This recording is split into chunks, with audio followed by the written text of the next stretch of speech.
Salve, meus queridos, tudo em paz? Seguimos na busca dos princípios que fundamentam uma vida verdadeiramente abundante e próspera, centrada no propósito de Deus e que nos conduz a ter dinheiro no final do mês para conquistar os nossos sonhos.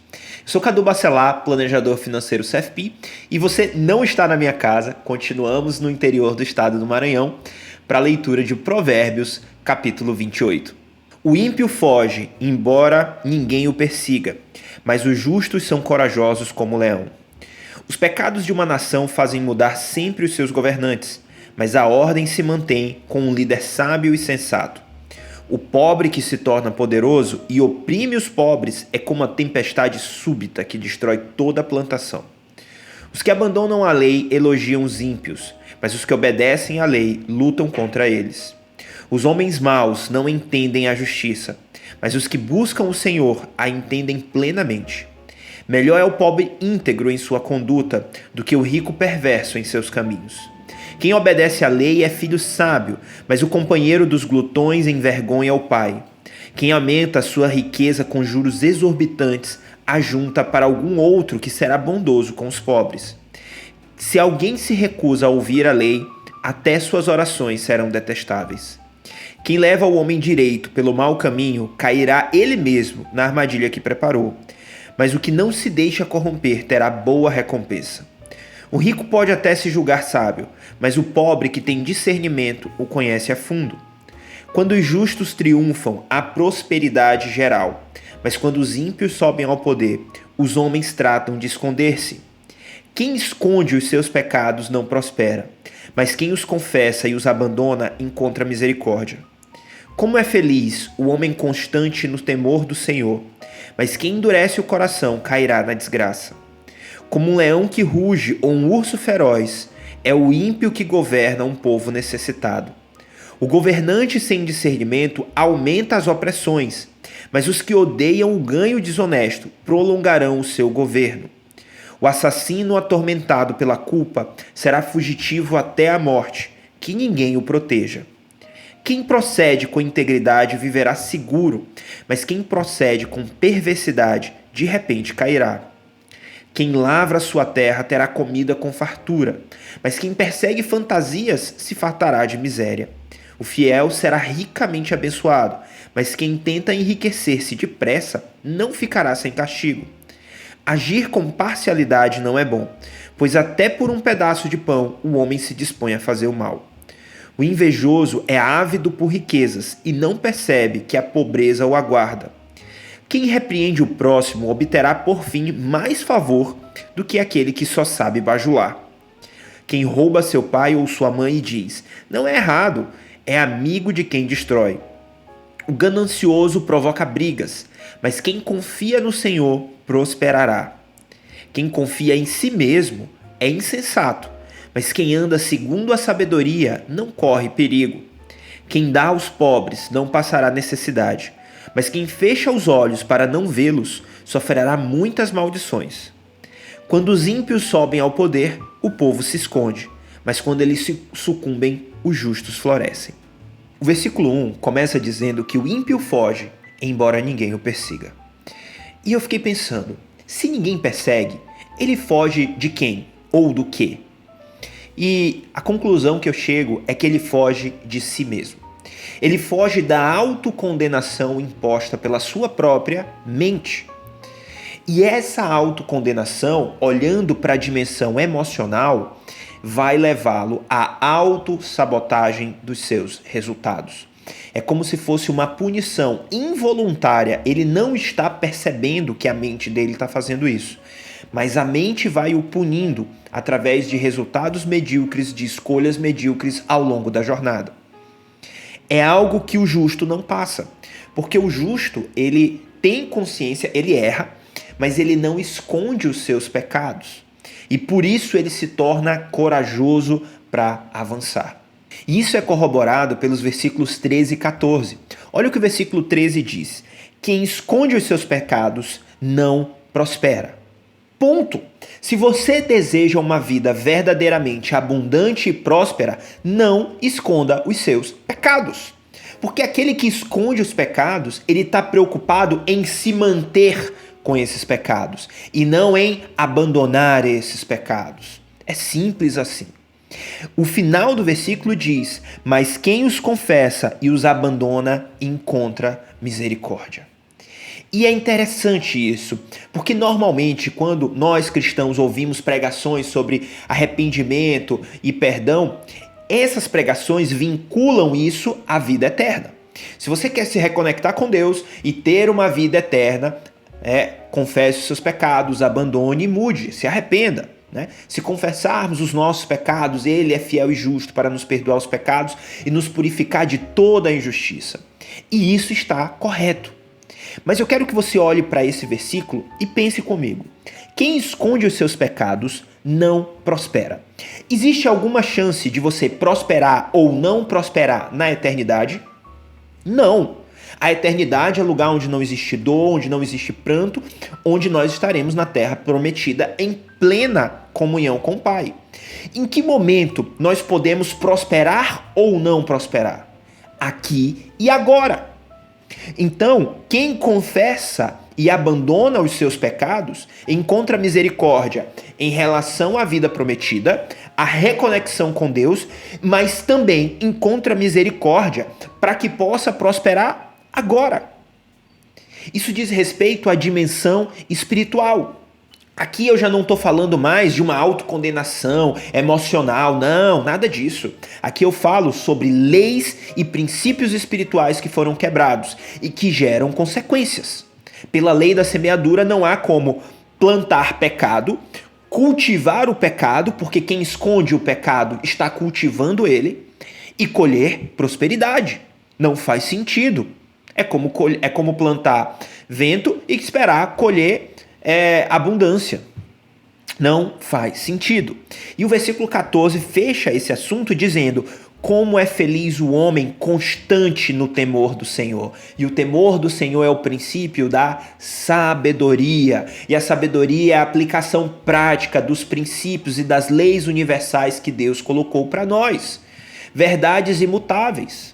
Assim como viva é a palavra, assim como imutável é a palavra, essas verdades são vivas, atuantes para os dias de hoje, mas imutáveis. Quem endurece o coração cairá na desgraça. O que é endurecer o coração? É ter um coração orgulhoso. E o que é um coração orgulhoso? É um coração autossuficiente, que não está disposto a se humilhar, reconhecer as suas falhas e mudar de direção. É isso que o texto nos diz. Então, se você realmente quer uma vida abundante, se você realmente quer uma vida próspera agora também, porque na eternidade será assim. Mas se você deseja desfrutar disso a partir de agora, mudar de vida a partir de agora, colher resultados diferentes a partir de agora, não tenha um coração orgulhoso, endurecido. É como a semente do coração, o solo duro, a semente não preenche, não entra com profundidade. Então esteja aberto para reconhecer os seus pecados, pedir perdão, pedir ajuda, estar cercado de pessoas que realmente amam você e se importam com você e que vão te ajudar a ser conduzido para uma vida verdadeiramente próspera, abundante. Abandone os seus pecados, confesse os seus pecados, quebre qualquer legalidade individual que foi dada para a atuação sobre a sua vida. Porque, inclusive, o versículo 9 vai dizer que se alguém se recusa a ouvir a lei, se alguém se recusa a ouvir e a seguir os princípios que foram dados por Deus, até suas orações serão detestáveis. Então, se alguém esconde o pecado, se alguém se mantém no pecado, se recusa a mudar, as suas orações serão detestáveis. Não é que as orações não serão ouvidas. Não é que vai haver uma indiferença dos céus, digamos assim. É que serão detestáveis. Será ruim. Então, não se deixe, não se mantenha nessa condição de continuar escondendo os seus pecados. O versículo 2 diz que os pecados de uma nação fazem mudar sempre os seus governantes, mas a ordem se mantém com um líder sábio e sensato. Aqui a gente começa a abrir um grande tema trabalhado por esse capítulo, que é o governo dos ímpios e o governo dos sábios. E eu não quero que você olhe para essa palavra governo, como aquele governo político, que isso aqui se refere a prefeito, presidente, senadores, enfim. Eu quero que você pense em qualquer tipo de esfera de governo, de autoridade, de responsabilidade sobre outras pessoas. Como, por exemplo, na sua casa, né? Os pais são responsáveis por esse contexto familiar, eles exercem uma liderança e um governo sobre as suas casas.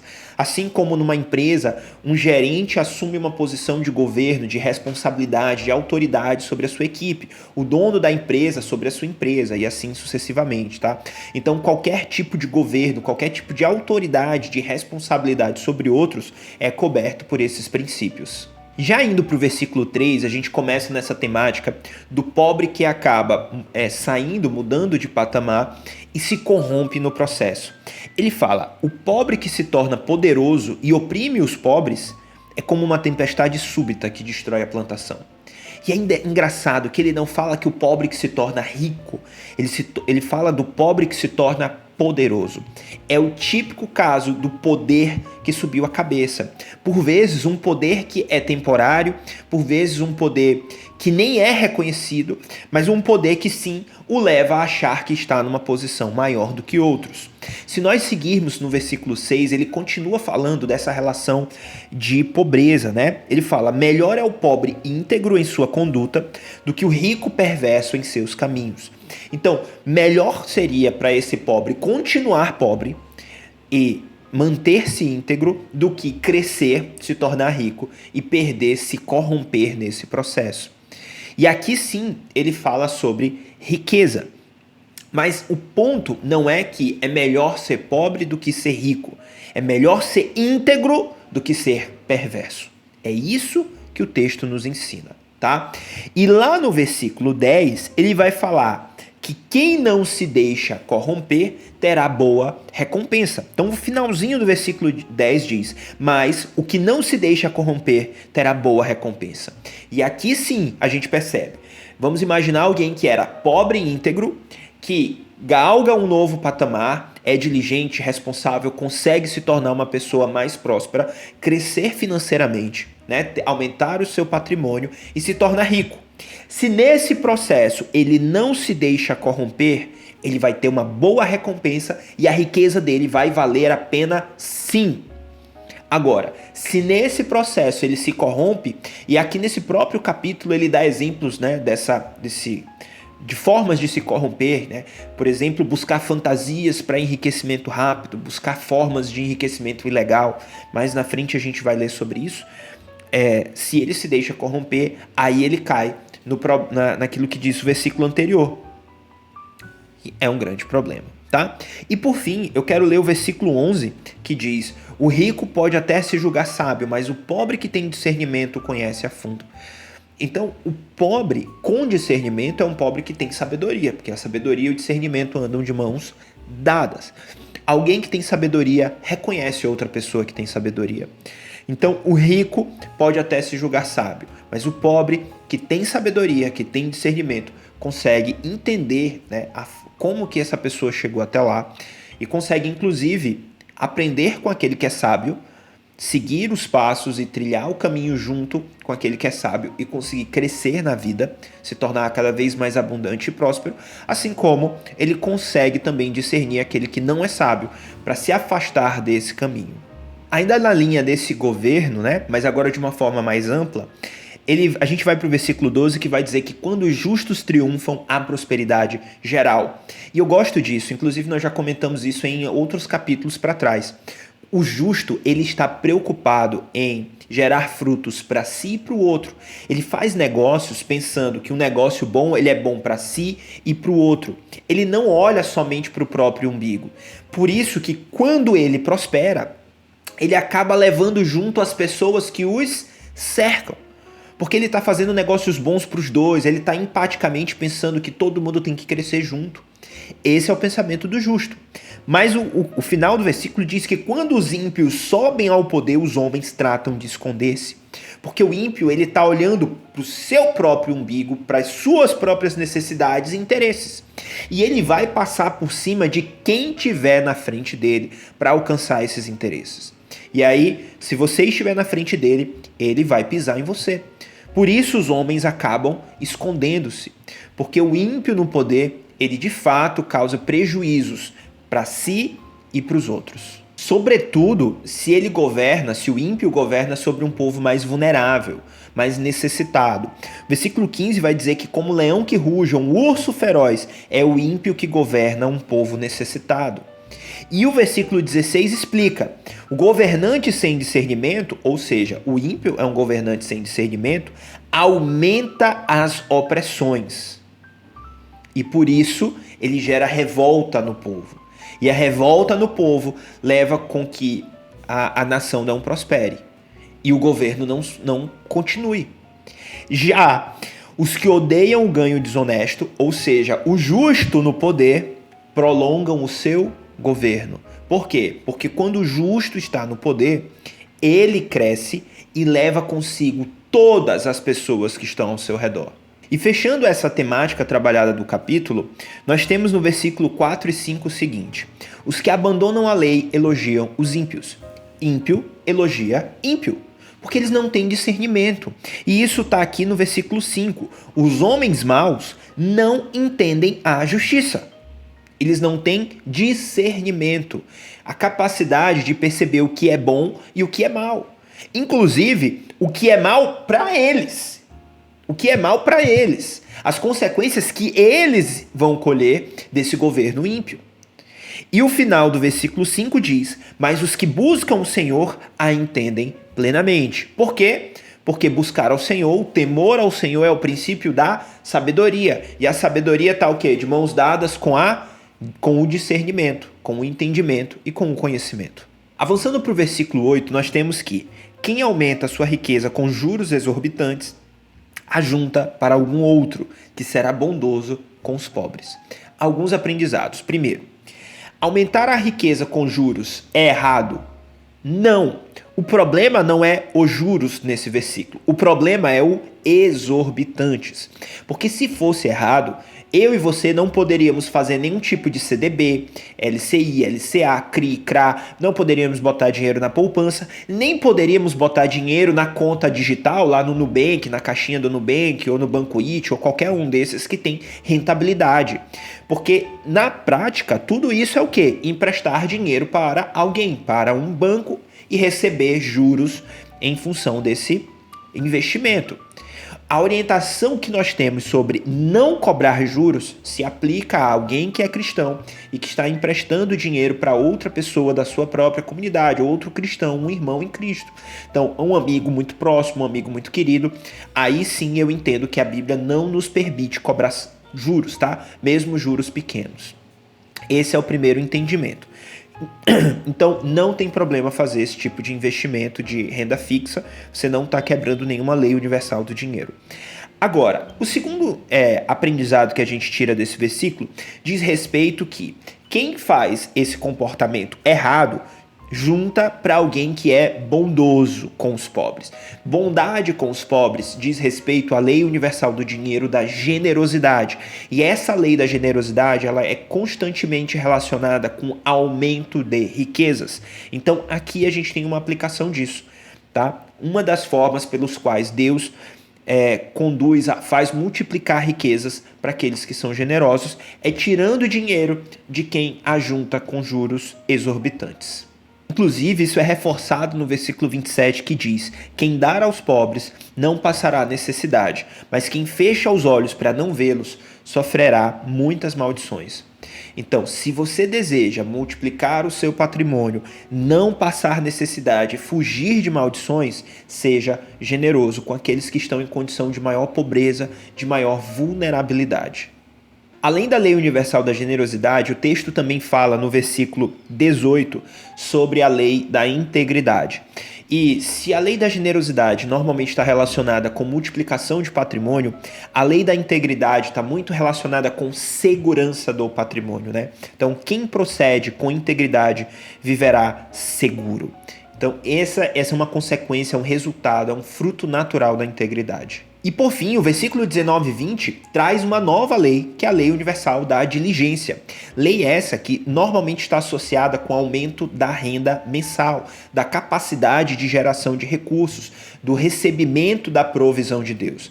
Por quê? Porque o diligente ele se torna mais eficiente, mais produtivo.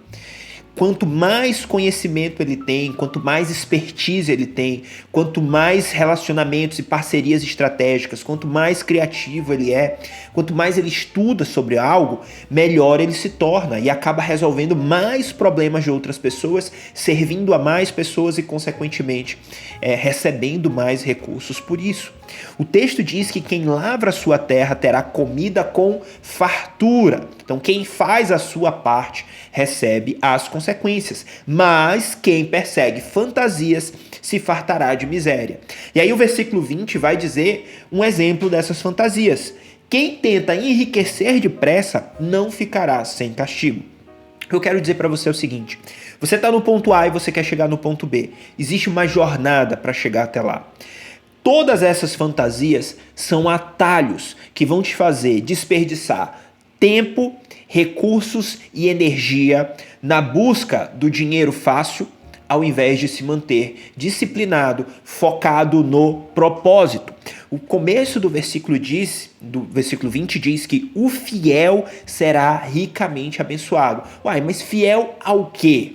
Fiel ao propósito que Deus colocou no seu coração. Se Deus deu uma direção, se Deus traçou um mapa junto com você, deu uma visão clara de futuro, siga, seja fiel a essa visão, seja fiel a esse propósito. Até porque essa pessoa que é ávido por riquezas, que está mais focado na riqueza do que no propósito, ela esconde um coração invejoso, um coração de alguém que é movido pelo ter e não pelo ser, que está preocupado em construir patrimônio e não em transformar vidas. Veja, aquele que transforma vidas de forma fiel, multiplicadora e relevante, ele multiplica patrimônio também. Mas a ênfase dele está nas pessoas, em servir pessoas, em transformar a vida de pessoas. O nosso propósito é sempre em relação ao outro, aquilo que nós podemos fazer para tornar a vida do outro melhor. É simples assim. E a consequência é receber riquezas. Olha o que o versículo 22 diz. O invejoso é ávido por riquezas e não percebe que a pobreza o aguarda. E além desse comportamento invejoso, nos versículos 25 e 26 a gente vai ver sobre o comportamento ganancioso. O ganancioso provoca brigas, mas quem confia no Senhor prosperará. Olha que interessante. Para que eu seja fiel, e aí puxando o gancho do versículo que nós lemos agora há pouco, para que eu seja fiel, eu preciso confiar. Porque eu só vou ser fiel a um propósito, fiel a um mapa, fiel à direção que Deus me deu, se eu confiar no Deus que deu essa direção. Isso faz total sentido. Por isso que quanto mais próximo eu estou de Deus, quanto mais convicto eu estou da direção que Deus me deu, melhores resultados eu vou ter. Porque eu me entrego mais ao processo. Porque eu trabalho de forma mais intensa. E aí, quando a gente vai para o versículo 26, a gente percebe que não é uma questão de autoconfiança, mas é uma questão de confiança na direção dada por Deus. Porque, por vezes, a gente vai olhar para nós mesmos e vamos perceber que nós não estamos prontos para essa jornada. E se você confia em você, quem confia em si mesmo é insensato. Se você confia só em você, você corre o risco de ir para um dos dois lados. De achar que é bom demais e outro de não achar que é bom o suficiente. E as duas coisas são disfuncionais. As duas coisas vão te afastar de ser fiel e de se manter na jornada. Quem anda segundo a sabedoria não corre perigo. A sabedoria ela é alcançada através do temor ao Senhor. E não corre perigo porque é protegido não por si mesmo, mas porque é protegido pela direção dada pelo próprio Deus. E por fim eu quero comentar o versículo 23, que vai falar o seguinte: quem repreende o próximo obterá por fim mais favor do que aquele que só sabe bajular. Cara, isso aqui pra mim é bem interessante. Se você tem alguém que só bajula, que só puxa o saco, que só vê e diz que tá tudo bem, que resultados, que transformações isso causa na sua vida? Na melhor das hipóteses, isso massageia o seu ego. Mas isso não te faz crescer. Isso não te faz entregar mais resultados. Agora, quem repreende o próximo, e aí veja, esse próximo, vamos colocar como sendo você. Se você é sábio e alguém chega para você e diz, cara, deixa eu te dar uma dica. Eu acho que isso que você está fazendo não é legal. E se você fizesse assim, assim, assado? Essa repreensão pode te fazer gerar mais resultados. Por isso, nós acabamos nos tornando muito mais gratos por aquele que de fato está preocupado com os nossos resultados, que de fato está preocupado com o nosso crescimento, do que aquele que só sabe massagear o ego e dizer, tá tudo bem. Então, procure estar cercado de pessoas sábias que vão te repreender, que vão te disciplinar, e você esteja com o coração preparado para ouvir críticas construtivas. Eu não gosto nem tanto da palavra crítica, porque eu acho que ela hoje tem uma conotação ruim. Eu gosto da palavra mesmo de feedback, de ter um retorno, de ter uma opinião que por vezes é contrária ao que você está fazendo. Então, essa opinião, assim como toda opinião, não vai ser levada ao pé da letra. Ela precisa ser julgada, você precisa passar ela por um filtro. Tá? Você não vai ouvir tudo que vão falar para você e achar que tudo isso se aplica. Porque por vezes a percepção dessa outra pessoa é que está equivocada. Agora não fique dando desculpas. Escute, coloque no seu crivo e tome as decisões que precisam ser tomadas a partir disso. Essa é uma das receitas de crescimento, amadurecimento e de gerar resultados cada vez melhores. E assim nós chegamos ao final de mais um devocional no livro de Provérbios. Eu quero ouvir o que Deus falou ao seu coração, que outras percepções você teve, o que mais te chamou a atenção. Então coloca aqui embaixo no comentário para a gente interagir. Lembra também de se inscrever no canal e ativar o sininho de notificações para saber quando tem vídeo novo, além de deixar o teu joinha, que é importante para eu saber que esse conteúdo é relevante para você. Eu também estou nas demais redes sociais, no Instagram e no Facebook, os links estão aqui embaixo na descrição. Desejo que Deus te abençoe, fica na paz de Deus e até o próximo vídeo.